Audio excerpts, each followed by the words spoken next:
Welcome to Delcare in Concierge. Hidden on the edge of Queen Elizabeth National Park, overlooking the mystical Valley of the Apes, Kyambura Gorge Lodge is a luxury eco-retreat like no other. Once an abandoned coffee plantation, it has been transformed into a stunning lodge that blends Ugandan heritage, sustainable architecture, and barefoot luxury. Each banda, cottage, is individually designed, offering sweeping views of the Savannah plains, the lush gorge below, and the majestic Rwenzori Mountains in the distance. Kyambura Gorge Lodge isn't just a place to stay. It's an experience that connects you deeply with Uganda's breathtaking landscapes, its wildlife, and its people.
There are many beautiful places in different parts of Africa and many special habitats, many special ecosystems.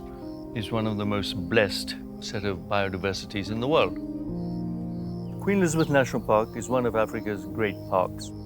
It's in the Albertine Rift, a very, very important area for habitat and ecosystems and wildlife. Kyambura Gorge is the heart of Queen Elizabeth National Park. It's 13 kilometers long. It's a tiny gorge with a very special ecosystem with chimps and wildlife and the river running through it.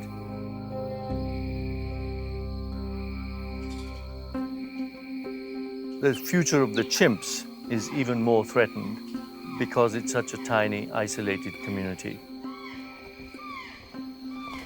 There are 27 chimps today in the gorge that are isolated from other neighboring forests. Previously, they were connected to them by corridors because the forests connected. Now they don't.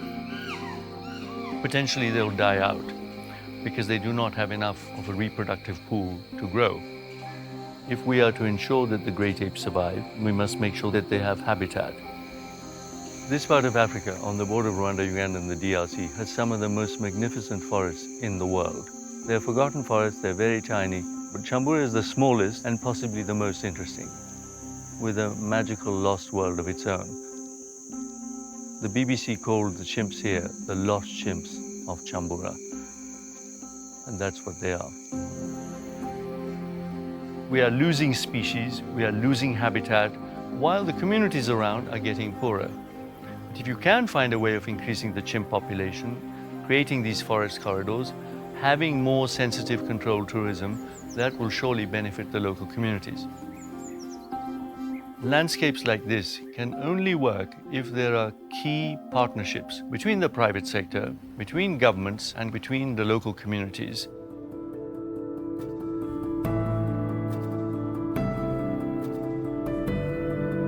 We are celebrating 10 years of work putting the Kyambura Gorge Ecotourism Project together. This 3-kilometer buffer that we have created on the northern side of the gorge is to just create that space between cultivation and habitation and the gorge itself. So we want to reforest that. All the people who are coming to help celebrate this event will be planting the first set of trees to do that, so that we create a 3-kilometer forest zone on the edge of the Kyambura Gorge. For those who are interested in conservation, the lost chimps of Kyambura Gorge are a prime example of how we need to intervene and try and do something about this species.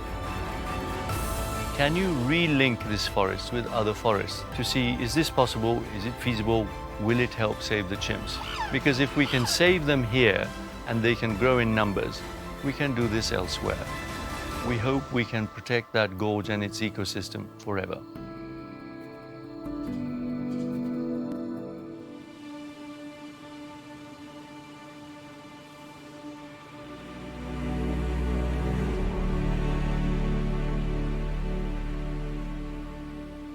Today what we are actually training is how we are going to do the survey and why we needed to do it, by taking the whisker spot patterns of the lions and by knowing how to align the cameras well, how to keep the data, how to store it. Establish like a baseline or like a foundation for this survey to run every year after year. We are going back to the field again to look for more prize and take some more samples. They always ask this question, how many lions are in this park? I think at the end of this year, we shall know how many lions are in Queen Elizabeth.